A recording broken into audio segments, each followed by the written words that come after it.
Então, oficialmente, a gente dá aí as boas-vindas, o bom dia e todo o agradecimento em meu nome e em nome da Marte Científica para todos vocês que vão dedicar aí esses próximos minutos para falarmos sobre o tratamento de esgoto por lodos ativados, processo e monitoramento. Realmente muito prazeroso ter vocês aqui. E a gente tem o objetivo de multiplicar esse suposto conhecimento que nós temos a ousadia de oferecer para vocês. Tá? Então, novamente, reforço o convite de que qualquer dúvida, qualquer necessidade, que vocês possam abrir o microfone a qualquer momento, parar a apresentação para manifestar a dúvida.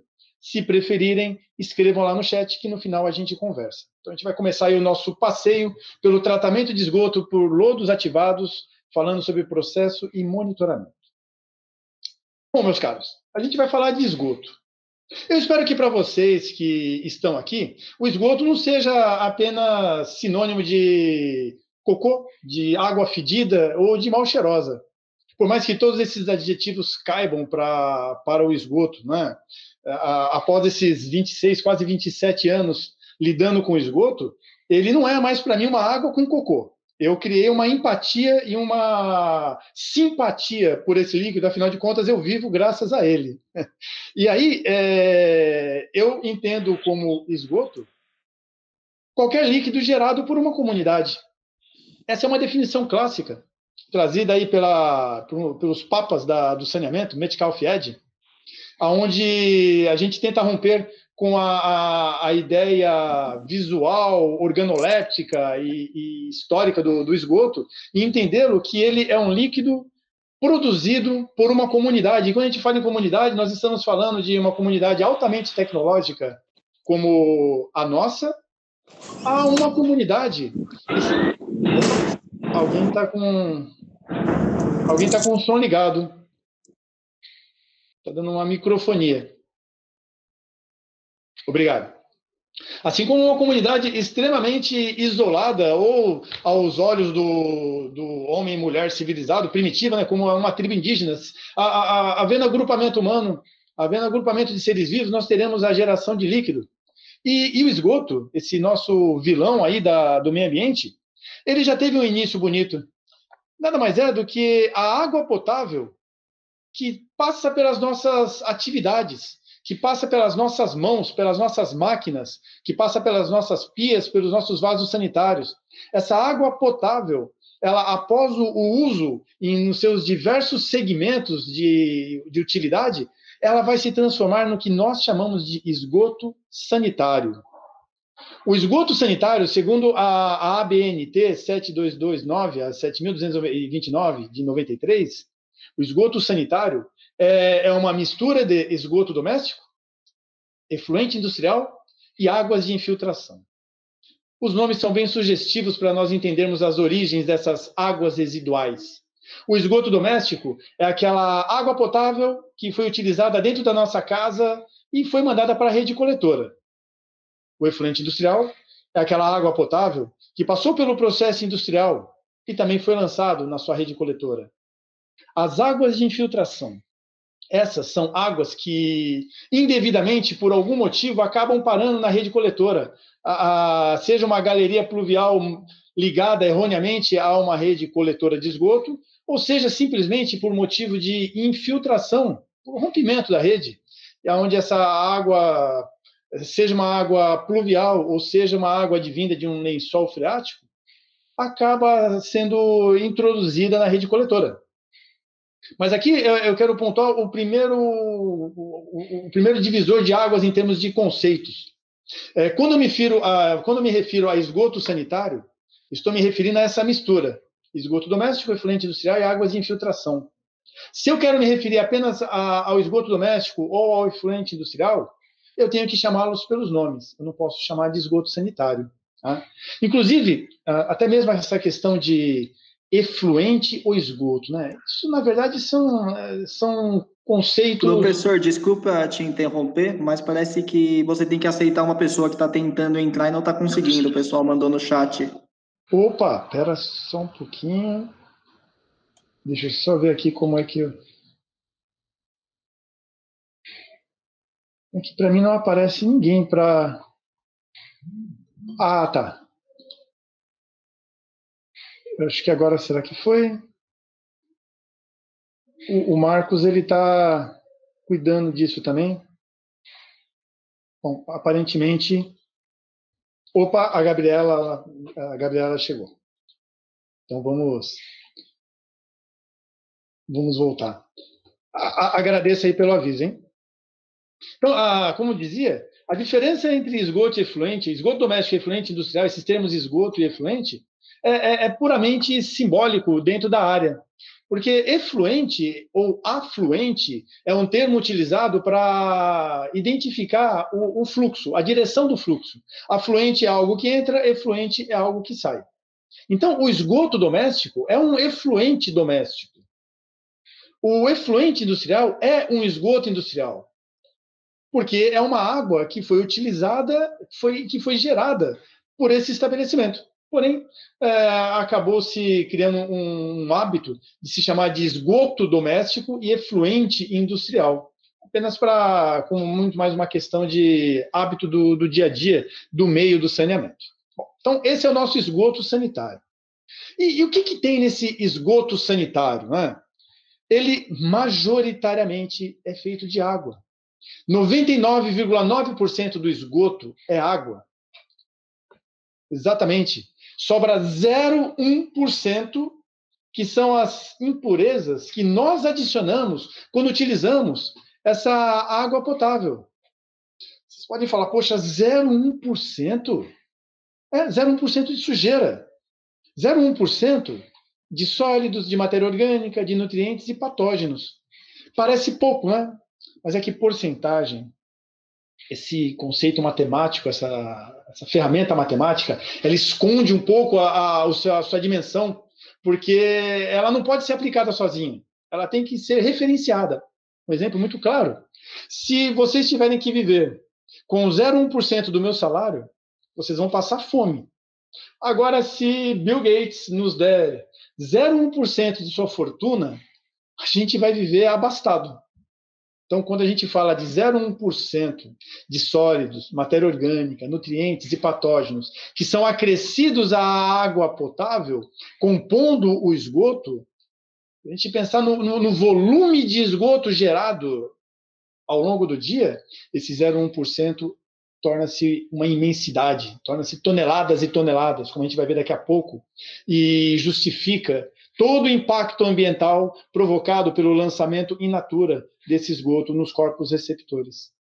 Então, o esgoto ele é majoritariamente água, porém esse pouco de sujeira que nós acrescentamos ao longo do uso dessa água potável é o suficiente para causar impactos e o suficiente para justificar a necessidade da adequação, do ajuste, frente aos tratamentos assim existentes. Então, o que esse 0,1% de esgoto ele provoca no meio ambiente? Primeiro, esse 0,1%, como nós vimos, ele tem matéria orgânica. Matéria orgânica, se a gente transformar matéria orgânica num conceito mais do dia a dia, a gente vai dizer que matéria orgânica é comida. É comida para quem? É comida para bactérias.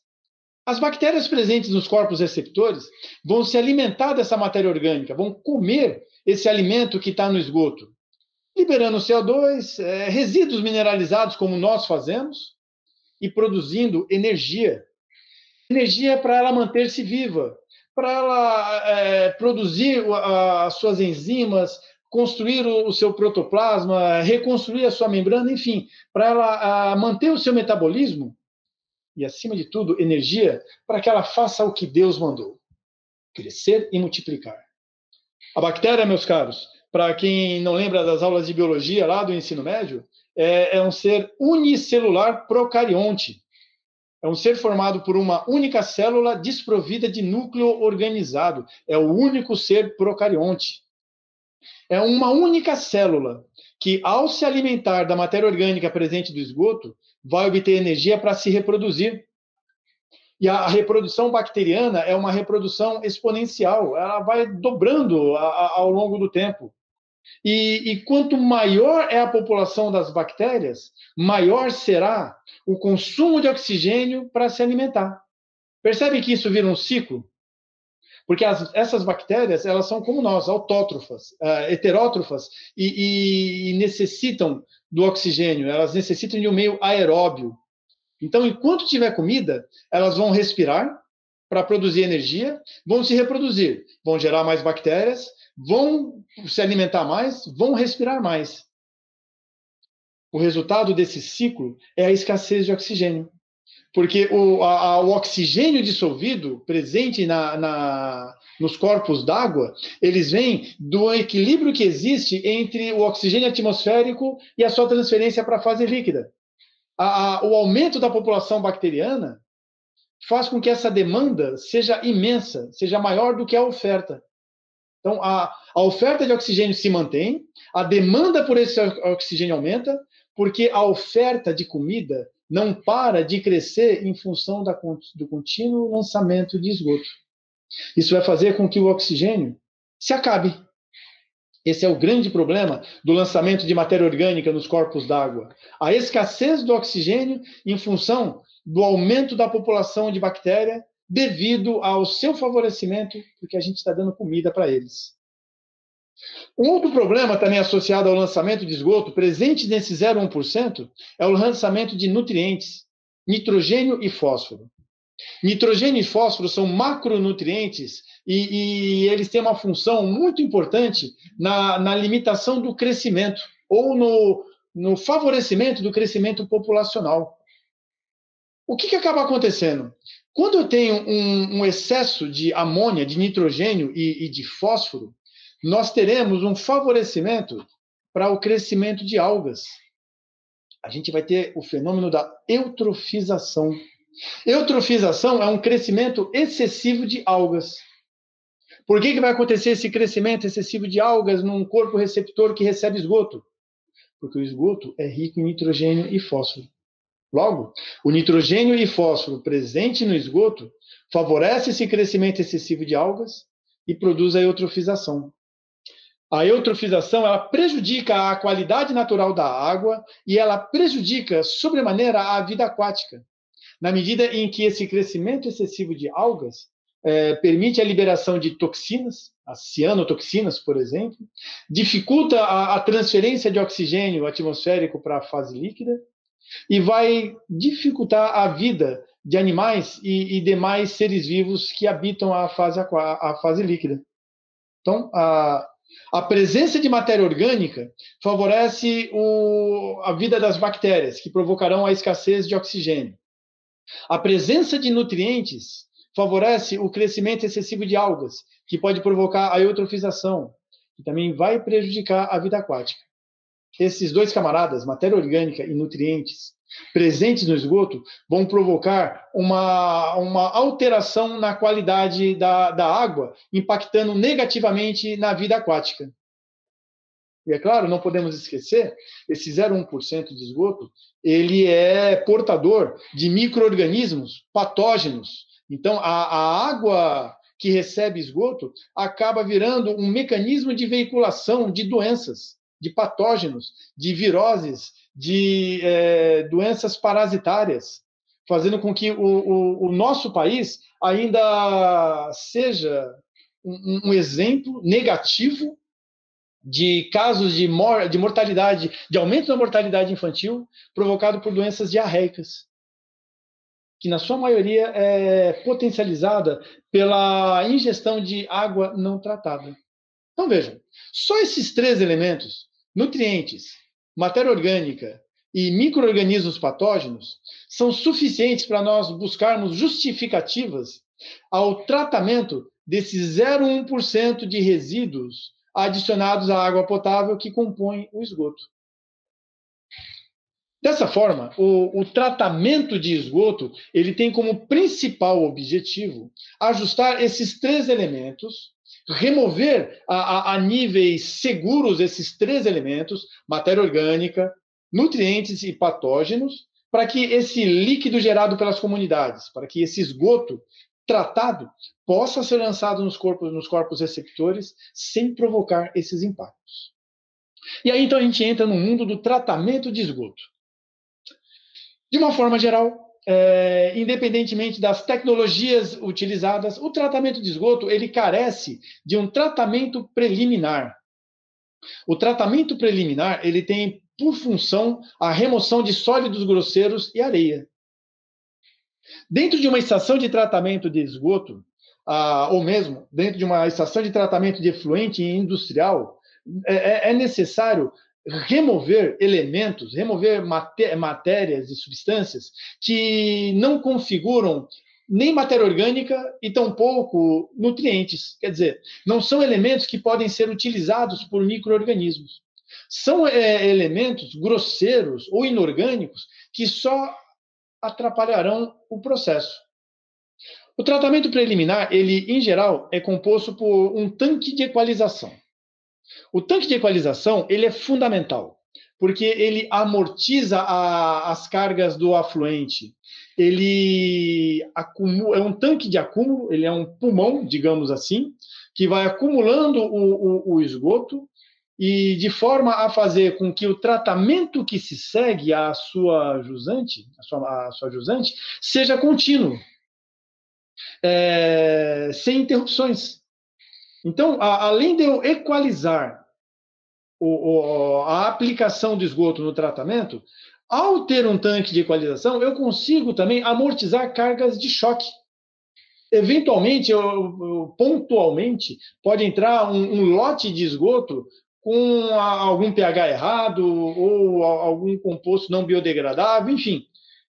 O tanque de equalização faz com que esse afluente não entre imediatamente na minha estação de tratamento, permitindo uma possível diluição, um ajuste, para que aí depois ele dê continuidade.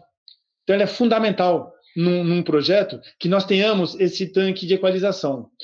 Não sei se vocês percebem aqui no desenho, ele tem um aerador superficial. É necessário que tenha essa aeração apenas para evitar a produção de mau odor, porque esse líquido vai ficar acumulado aí por um tempo. No tanque de equalização, o esgoto ele vai para o gradeamento ou peneiras, que pode ser estática ou rotativa. E aqui nós temos realmente o início do tratamento preliminar.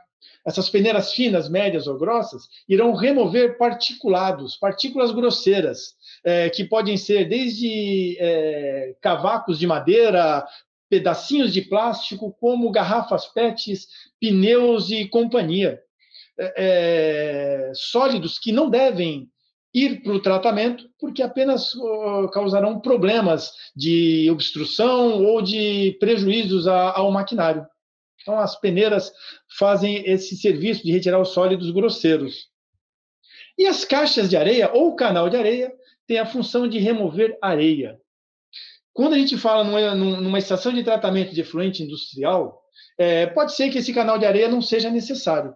Agora, quando falamos de uma estação de tratamento de esgoto doméstico ou sanitário, aí é sempre necessário, porque é inevitável que a rede coletora de esgoto eventualmente sofra rompimentos, sofra avarias, e entre areia ou entre terra na rede. Essa areia, ela não é passível de tratamento biológico. Ela apenas causará desgastes nos rotores das bombas, ou obstruções na tubulação, ou mesmo ela vai sedimentar devido às suas características, podendo provocar zonas mortas, zonas anaeróbias em lugares aeróbios, zonas sem oxigenação, enfim. Eu preciso, nesse tratamento preliminar, garantir que sólidos grosseiros e areia tenham sido devidamente removidos. Ainda falando num tratamento prévio ao tratamento propriamente dito, nós temos, após o tratamento preliminar, o tratamento primário, que está aqui entre parênteses, opcional, porque dependendo da rota tecnológica utilizada, ele pode ser abolido. O tratamento primário, em geral, ele é uma tecnologia de simples operação. Por exemplo, um decantador com sedimentação por gravidade, onde o esgoto que veio do tratamento preliminar, ele vai se manter aqui dentro de um tempo de detenção hidráulica, dentro de um TDAH, e os sólidos facilmente sedimentáveis vão sedimentar, gerando esse chamado lodo primário. Quer dizer, sem esforço, sem adição de produtos químicos, sem gastos energéticos, eu consigo remover aqui um pouco dessa matéria orgânica e nutrientes, desses resíduos, e já segregar para a linha de tratamento da fase sólida. Com o decantador primário, eu consigo remover cerca de 30% da minha carga orgânica. E isso é muito bom, porque isso faz com que toda a instrumentália que vem daqui para frente possa ser menor. Algumas plantas substituem o decantador primário por um reator anaeróbio do tipo OASB, porque além dele ser de fácil operação, não ter aporte energético, a eficiência de um OASB chega a quase 60% de remoção da carga orgânica, o que torna-se bem interessante. Mas, enfim, esse é o tratamento primário. Em geral, a remoção de sólidos facilmente sedimentáveis. A gente tem, por exemplo, um decantador primário, em geral eles são retangulares, da estação de tratamento de esgoto do ABC Paulista. Perceba que aqui tem uma ponte rolante para remover eventual escuma, material flutuante.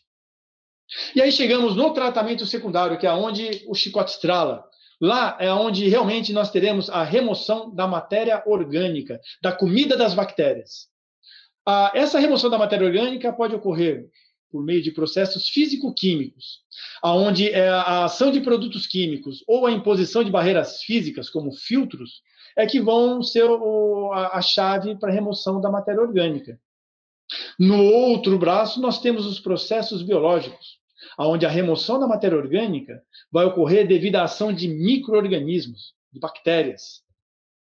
Em geral, efluentes industriais podem ser tratados por processos físico-químicos se esses efluentes eles possuem na sua composição matéria orgânica não biodegradável, os chamados recalcitrantes, matéria orgânica que bactéria não come. Dentro do rol de processos biológicos, nós temos os esgotos domésticos sendo facilmente tratados por processos biológicos e consagradamente, preferencialmente tratados por processos biológicos, e os efluentes industriais, cuja composição permite o tratamento biológico, quer dizer, cuja composição apresenta matéria orgânica biodegradável, quer dizer, eles são compostos por matéria orgânica, por alimento que as bactérias podem comer. Né? Então, uma caracterização desse efluente industrial, baseado na análise da relação da DQO com a DBO, que a gente vai falar mais para frente, a gente consegue determinar se esse efluente industrial ele vem para cá, para o biológico, ou para cá, para o físico-químico. Nós vamos centrar as nossas atenções no tratamento biológico. O tratamento biológico, aquele que usa micro-organismo, ele se divide em tratamento aeróbio, onde é necessária a presença de oxigênio, e tratamentos anaeróbios, onde nós não temos a presença de oxigênio. Aqui, nos tratamentos anaeróbios, as bactérias elas conseguem executar o seu metabolismo, conseguem viver através de processos fermentativos, onde o oxigênio ele é dispensável. Não só dispensável, como a sua presença pode ser tóxica. Nós temos os filtros anaeróbios, as fossas sépticas e os reatores UASB, como exemplo de processos anaeróbios. Dentro dos processos aeróbios, aqueles que necessitam de oxigênio, porque as bactérias, os micro-organismos, eles têm os seus processos metabólicos, o seu metabolismo energético, baseado na queima da matéria orgânica. O comburente necessário é o oxigênio, assim como nós. O combustível é a matéria orgânica, é a comida, e o comburente é o oxigênio. A reação combustível-comburente, matéria orgânica, oxigênio, explode e surge a energia que nos mantém vivos e que vai manter vivo as bactérias desses processos. Temos aqui as lagoas aeradas, as lagoas facultativas e os lodos ativados, o processo por lodos ativados, que é o nosso objeto de estudo de hoje. Bom, então, feito toda essa contextualização, a gente agora vai falar mais detalhadamente do processo de lodos ativados. Um dos processos mais utilizados, não só no Brasil, como no mundo. Né? E é um processo já centenário. Foi desenvolvido no começo do século passado, 1913, por essa dupla de Arden e Lockett. Dizem que as suas origens remontam, então, na Inglaterra, em observações na decomposição da matéria orgânica no rio Tâmisa. O processo de lodos ativados é um processo estritamente biológico e aeróbio, ou seja, composto por micro-organismos que necessitam do oxigênio. A biomassa, quer dizer, esse conglomerado, esse consórcio de micro-organismos, eles crescem em suspensão, formando o que nós chamamos de flocos biológicos, que ficam dispersos nessa massa líquida. Esse processo, ele possui retenção dessa biomassa. E isso é muito importante, a gente vai entender por quê daqui a pouco. Essa retenção da biomassa, quer dizer, a forma como eu seguro esses flocos biológicos no meu processo, é obtido através da recirculação do lodo. A gente vai ver que isso é o plus que diferencia um lodo ativado de uma lagoa aerada mecanicamente e que dá ao lodos ativados um status, pelo seu design, de ser muito interessante para grandes centros urbanos, onde eu tenho muito esgoto sendo gerado, onde eu tenho uma vazão alta de esgoto a ser tratada, mas eu não tenho muita área disponível. A minha área para construir uma estação de tratamento de esgoto, ela não é assim tão à vontade. E o processo de lodos ativados, por ter essa característica de retenção de biomassa, a gente vai entender já por quê, dá a ele essa configuração mais compacta e esse poder de receber grandes cargas e grandes vazões. E o que também torna esse processo bem interessante é a boa sedimentabilidade desses flocos biológicos, que vai me permitir, num segundo momento, separar essa biomassa suspensa do líquido tratado, gerando o meu efluente final, passível de ser lançado em corpos receptores. Bom, esse é o nosso processo de lodos ativados. E aqui a gente tem um fluxograma básico do processo. Meus caros, eu lembro a vocês que, por favor, fiquem à vontade para interromper, abrir o áudio e fazer as perguntas se acharem pertinentes. Se o som estiver ruim, por favor, abram o áudio de vocês e me avisem, tá bom? Porque é um processo muito solitário esse meu aqui. Eu não sei o que está chegando para vocês. Eu espero que esteja correndo tudo bem. Bom, esse é um fluxograma básico do processo de lodos ativados. Nós temos aqui o afluente entrando no tanque de equalizador, gradeamento ou a peneira, e o canal de areia, o nosso tratamento preliminar. Aqui, o nosso tratamento primário, o decantador primário, que pode ou não existir. Por exemplo, no processo de lodos ativados por aeração prolongada, nós não temos decantador primário. O decantador primário ele é envolvido no projeto do tanque de aeração, aqui no tratamento secundário. Aqui a gente tem um fluxograma de um processo de lodos ativados de alta taxa ou convencional. Então, aqui, ó, esse é o tratamento primário, gerando o lodo primário. Aqui o canal de areia vai remover a areia. A areia ela vai ser disposta em aterro sanitário. O lodo primário ele vai para a linha de tratamento de lodo, porque ele contém matéria orgânica, ele ainda está enriquecido com matéria orgânica e nutrientes. Ele, posteriormente, ele vai ser misturado com esse outro lodo aqui, que daqui a pouco eu falo dele para vocês, e vai para a fábrica de tratamento de lodo que tem dentro da estação de tratamento de esgoto, que hoje a gente não vai abordar. Então, aqui eu tenho o lodo primário, segregado do decantador primário. E esse sobrenadante chega no nosso tratamento secundário, no tanque de aeração, onde estão os micro-organismos, onde ocorrerá a estabilização do esgoto, onde essas bactérias vão comer matéria orgânica e nutrientes, reduzindo as suas concentrações a níveis preconizados pela legislação que cuida desse assunto. Aqui, então, eu tenho a biomassa em suspensão e o esgoto. Saindo daqui, eu vou para o decantador secundário, ainda dentro do meu tratamento secundário.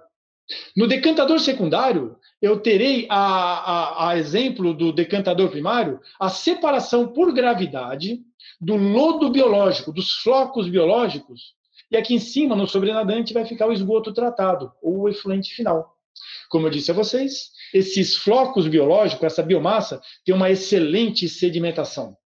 Então, esse lodo biológico vai sedimentar, e aqui eu terei um líquido altamente clarificado, com concentrações de matéria orgânica, nutrientes e sólidos a níveis que me permitem o lançamento em corpo receptor. Ou, quiçá, até o seu reuso, como a gente pode conversar daqui a pouco sobre isso. Agora, o interessante, já para introduzirmos a questão da retenção da biomassa, vocês percebem que aqui do decantador secundário sai essa linha que volta aqui para o tanque de aeração? Isso aqui é o que a gente vai falar daqui a pouco, com mais detalhe, é o retorno de lodo.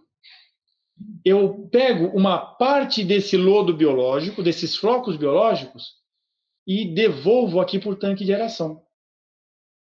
Eu passo um pouco dessas bactérias de volta para cá, mas não é tudo, hein?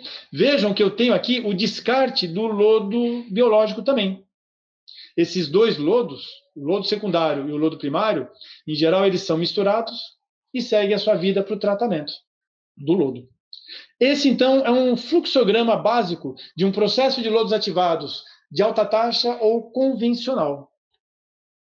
Olha aqui no tanque de aeração. A galera que faz o nosso trabalho, que graças a eles o nosso esgoto é tratado. Essa é a microbiota de um processo de lodos ativados. Ocorre toda uma pirâmide, uma cadeia alimentar.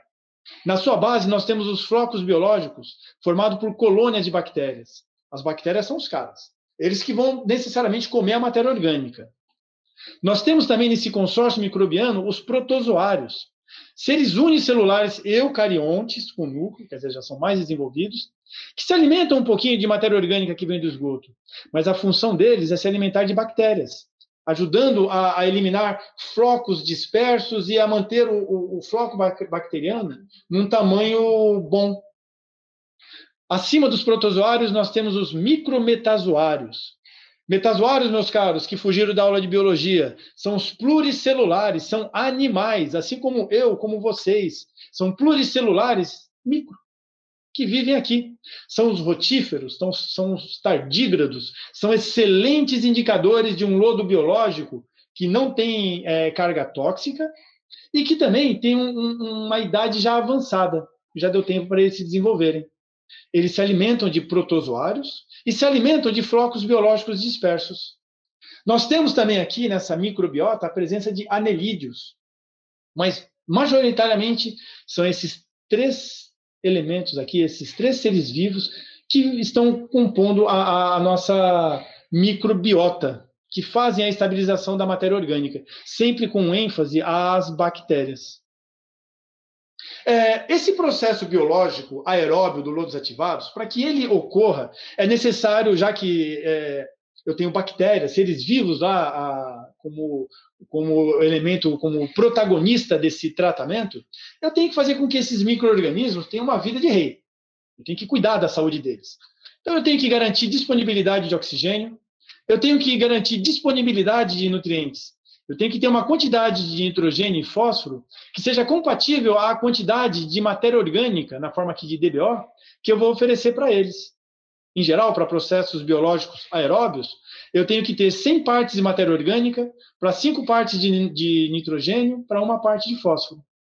Quando essa proporção de nitrogênio e fósforo ela não está atendida, ela está abaixo do necessário, os meus micro-organismos não vão se desenvolver direito.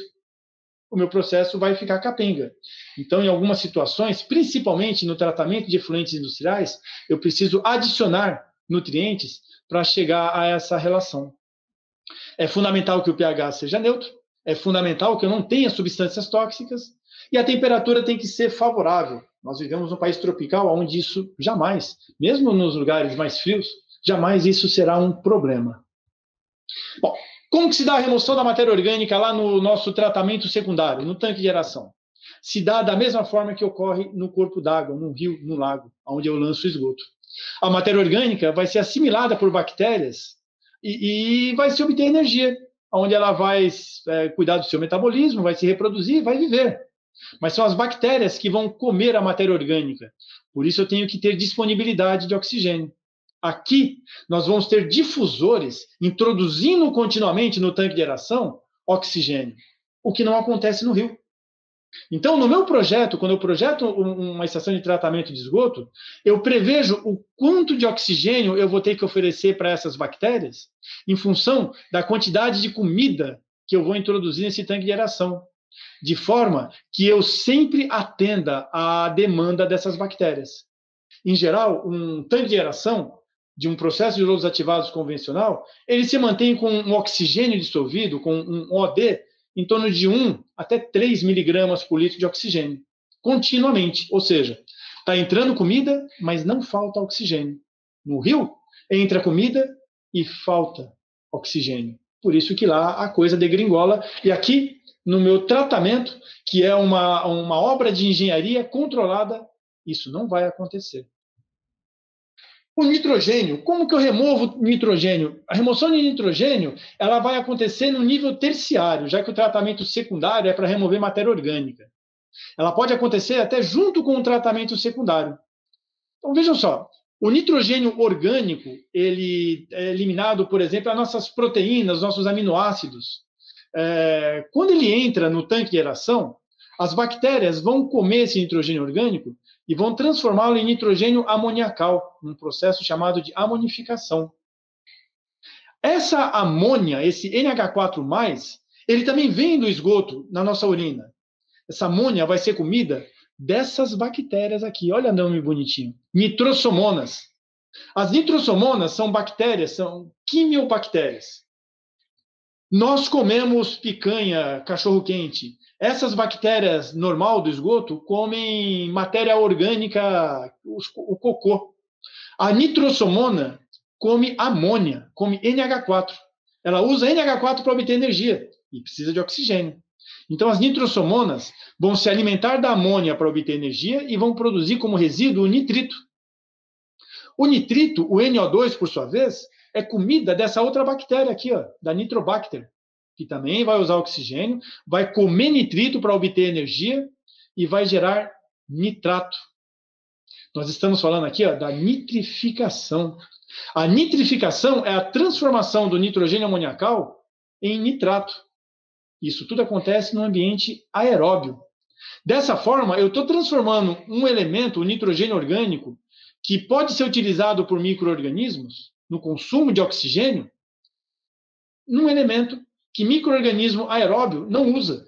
Eu posso jogar o nitrato no rio, que bactérias aeróbias não vão utilizá-lo. Porém, eu posso, de fato, tirar esse nitrogênio do esgoto através do processo de desnitrificação, onde eu mando esse nitrato, esse NO3-, para bactérias que comem esse nitrato para obter energia e produzem nitrogênio gasoso. Isso aqui eu consigo no chamado ambiente anóxico. Nossa, o que é um ambiente anóxico? Ambiente anóxico, para quem nunca ouviu esse nome, é um ambiente onde eu não tenho oxigênio e eu tenho nitrato. O nitrato vai fazer as vezes do oxigênio. Isso quer dizer, meus amigos, que uma planta de tratamento de lodos ativados que remove nitrogênio é uma planta que tem que ter nitrificação e desnitrificação. Uma planta de lodos ativados que apenas converte, que apenas estabiliza o nitrogênio, é uma planta que eu tenho apenas a nitrificação, porque eu vou lançar o nitrato no corpo receptor. Que pode ser um problema, como a gente vai ver já já, porque nitrato em excesso, acima de 10 miligramas por litro, eu não posso lançar. Então, esses dois processos são extremamente importantes e usuais no tratamento de esgoto e pode ocorrer no processo de lodos ativados. Olha aqui, ó. Eu posso ter essa configuração, onde eu tenho aqui um reator aeróbio, onde ocorre a nitrificação, a transformação do nitrogênio amoniacal em nitrato, e aqui uma câmara anóxica, percebe que eu não tenho aeração? Onde eu tenho a desnitrificação, onde o nitrato vai virar nitrogênio gasoso. Olha o nitrato vindo aqui, ó, no retorno de lodo, e aqui eu tenho essa desnitrificação. O fósforo, o outro nutriente importante, ele é mais difícil de ser tirado. O fósforo, ele biologicamente, eu incorporo a biomassa dos micro-organismos, cerca de 2% de fósforo no lodo biológico, e quando eu tiro esse lodo biológico do meu processo, eu estou removendo por tabela esse fósforo. Se eu precisar ter uma remoção maior de fósforo, eu vou ter que ter esse polimento. E aí, em geral, eu vou precisar utilizar um processo, vou conjugar um processo físico-químico. Vou adicionar cloreto férrico ou sulfato de alumínio ou PAC para remover esse fósforo por coagulação e floculação. Existem alguns processos mais avançados de lodos ativados, novas tecnologias, onde eu consigo biologicamente otimizar a remoção de fósforo. É o chamado processo Bardenf ou processo CT, onde eu tenho uma configuração diferente, onde eu intercalo ambientes anaeróbios com aeróbios, e assim eu consigo biologicamente otimizar a remoção de fósforo. São processos muito mais complexos, cuja operação é, por tabela, muito mais complexa. Um ponto importante para a gente entender a característica aí do lodos ativados e por que ele é tão utilizado para tratar grandes cargas e por que ele é tão compacto. Aqui eu tenho uma lagoa aerada mecanicamente. Uma lagoa onde eu tenho difusores. E aqui está vendo, uma gota de esgoto está entrando aqui. Eu vou ter um tempo até essa gota de esgoto passar por toda a lagoa e sair aqui. Isso é o chamado tempo de detenção hidráulica. Quando eu pego aqui um lodo ativado, olha o que acontece. A gota de esgoto entrou, passou por todo o processo, a gota de esgoto saiu num tempo de detenção hidráulica, igualzinho o de cima. Qual que é a diferença?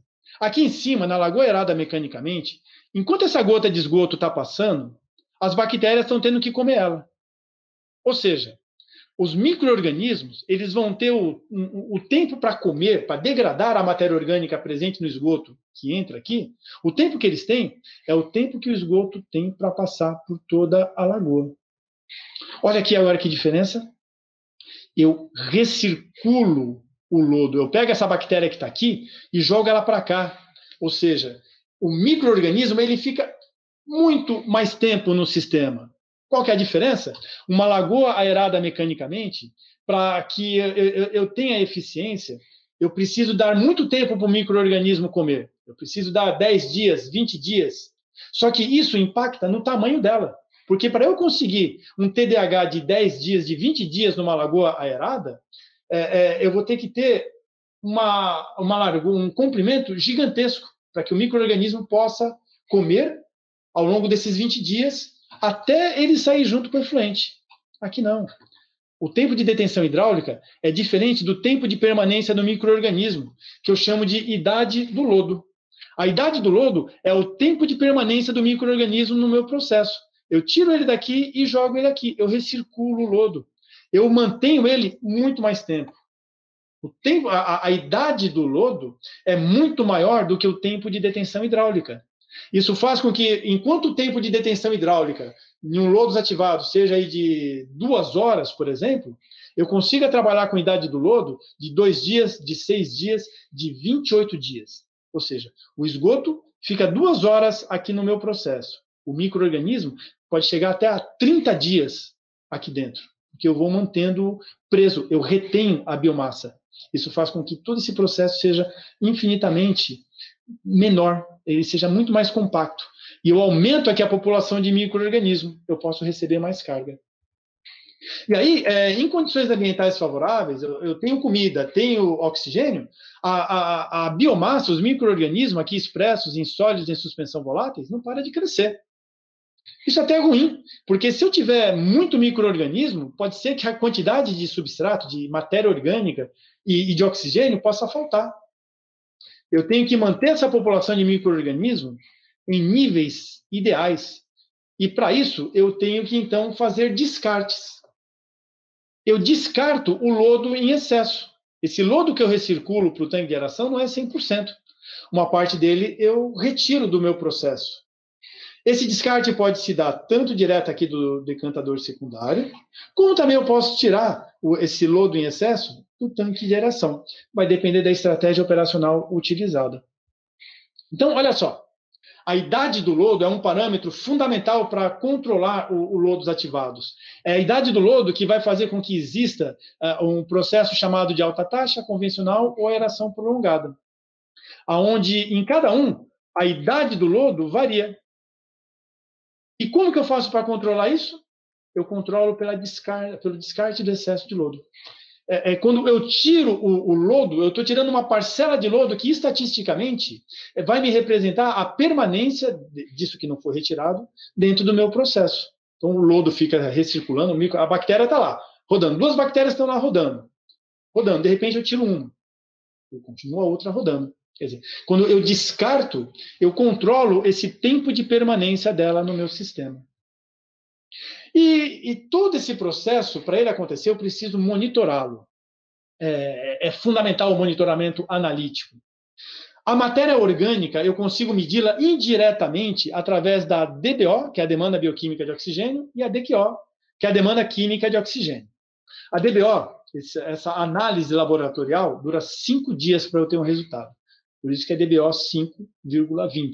5 dias a 20 graus, que é como preconizado o teste. A DQO dura 4 horas. A DBO, eu só consigo fazer um monitoramento semanal, porque eu faço hoje, quarta-feira, para ter o resultado na segunda-feira. Quarta, quinta, sexta, sábado, domingo, segunda. Eu vou ter o resultado na segunda. A DQO, eu posso ter um monitoramento diário, porque ao longo do dia eu já tenho o resultado. Porém, a DBO é o meu padrão de lançamento. Eu preciso tê-la. Eu uso a DBO para poder controlar o meu processo em termos de legislação, ver se ele está atendendo, e uso a DQO para ter uma ideia, porque há uma relação entre DQO e DBO. Ambas são expressas em miligramas de oxigênio por litro. Então, se eu tenho um resultado de DQO no dia, eu já consigo saber se eu necessito de alguma interferência no processo. E só para contextualizar essa ideia de DBO, se eu pegar um esgoto fraco com 250 miligramas de oxigênio por litro, o que isso significa?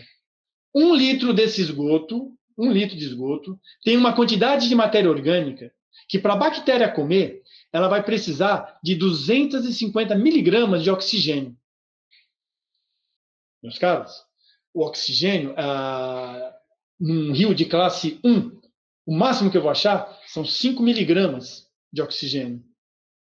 Se eu jogo 1 litro desse esgoto com 250 de DBO, eu vou precisar de 250 miligramas de oxigênio. É impossível.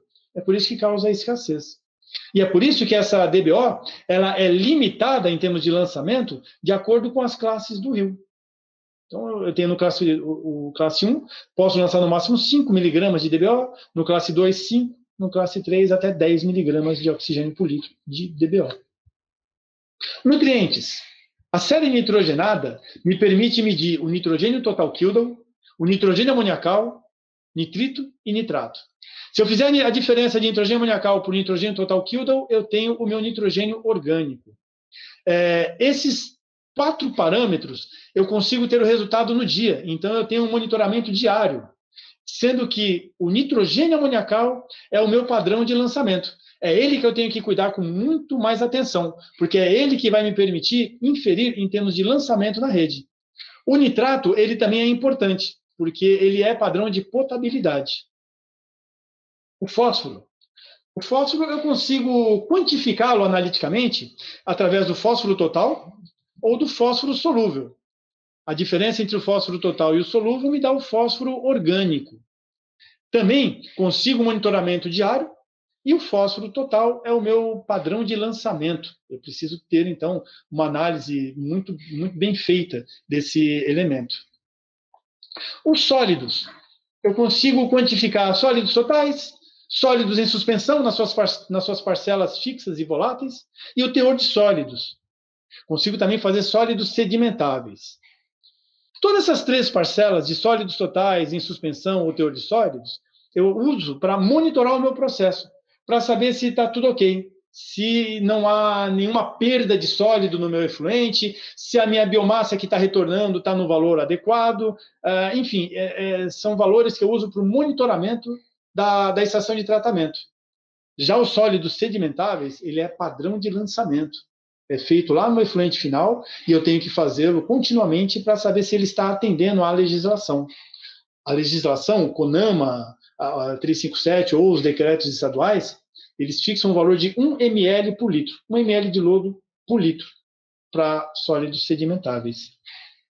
Existem uma infinidade de outros parâmetros que eu posso monitorar diariamente. pH, OD, alcalinidade, temperatura, potencial redox. desses, o pH, desses vários, o pH é um que também que eu tenho que ter esse cuidado, porque ele é também padrão de lançamento. Então, como vocês podem ver, o monitoramento analítico ele tem dois objetivos. O primeiro é verificar se o meu efluente final atende à legislação. O segundo é ver como o meu processo está. Então, eu preciso, pegando o meu processo, saber quais parâmetros eu tenho que avaliar, quais variáveis analíticas eu tenho que analisar diariamente para ver como que está o meu processo. Em geral, o afluente, o esgoto bruto, o efluente industrial bruto, a gente mede pH, sólidos, DBO, DQO, nitrogênio total Kildan, amônia, fósforo total, fósforo solúvel e alcalinidade. Salvo algumas particularidades, principalmente de efluentes industriais.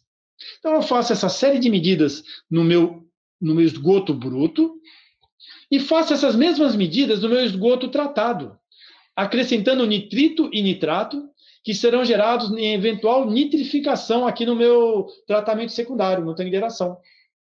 Eu não meço nitrito e nitrato no esgoto bruto, porque não tem nitrito e nitrato no esgoto bruto. Isso é importante. O esgoto bruto tem nitrogênio orgânico e amônia.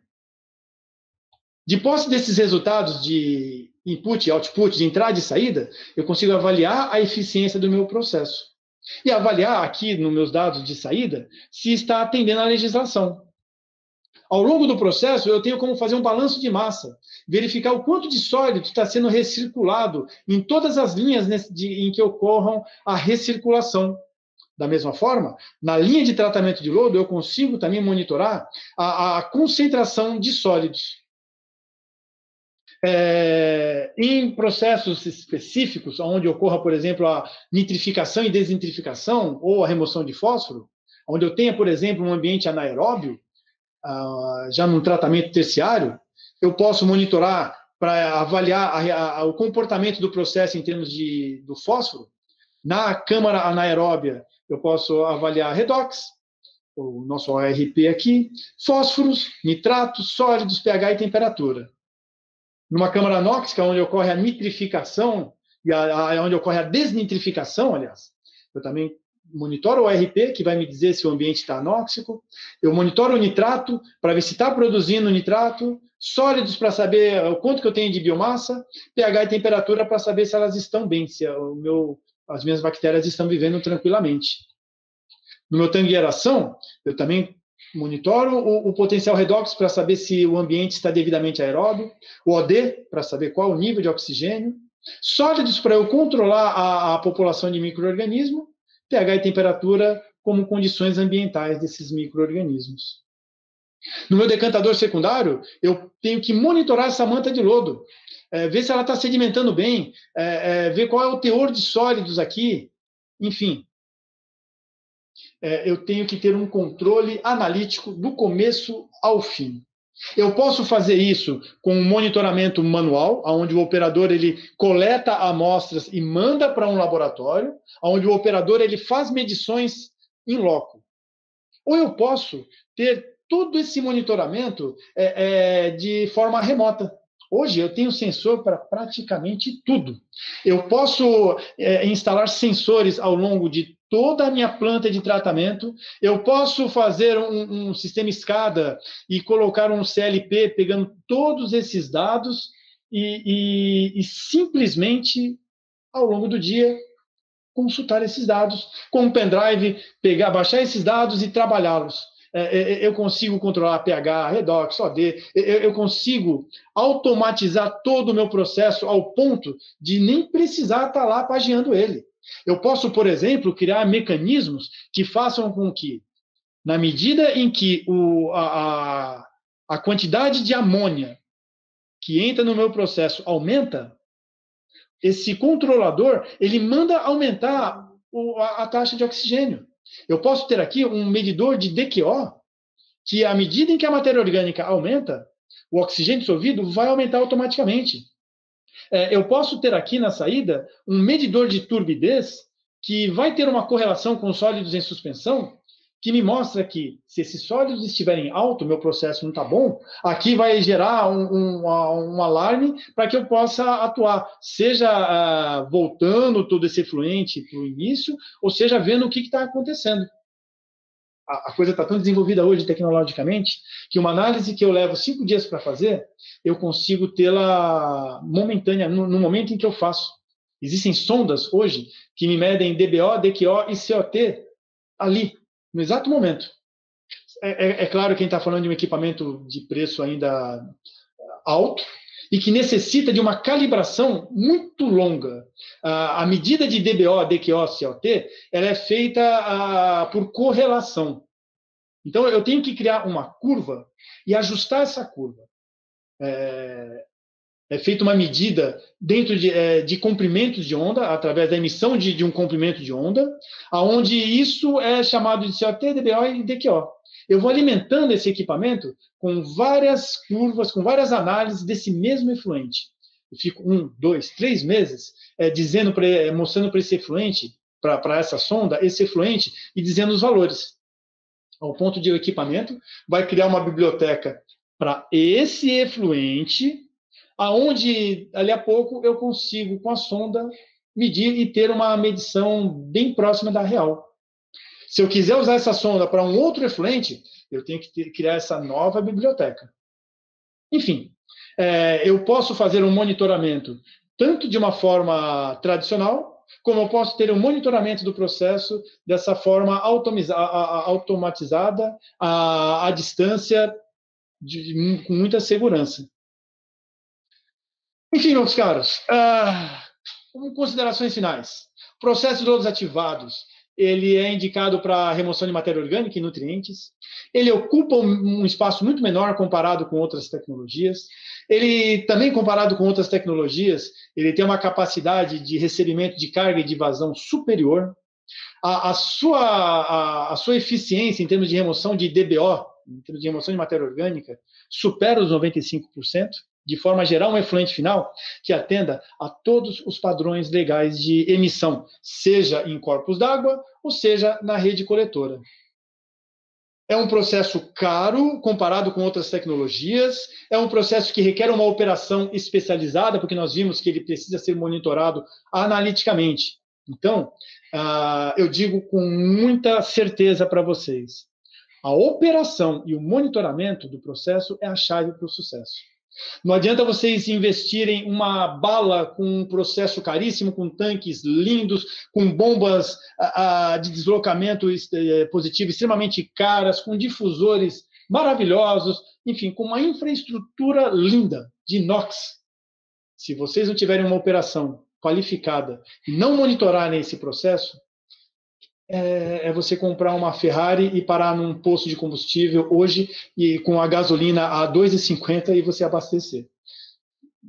Infelizmente não há mágica. O sucesso hoje é operação e monitoramento. E o insucesso é exatamente o oposto. É um mau monitoramento e é um mau processo.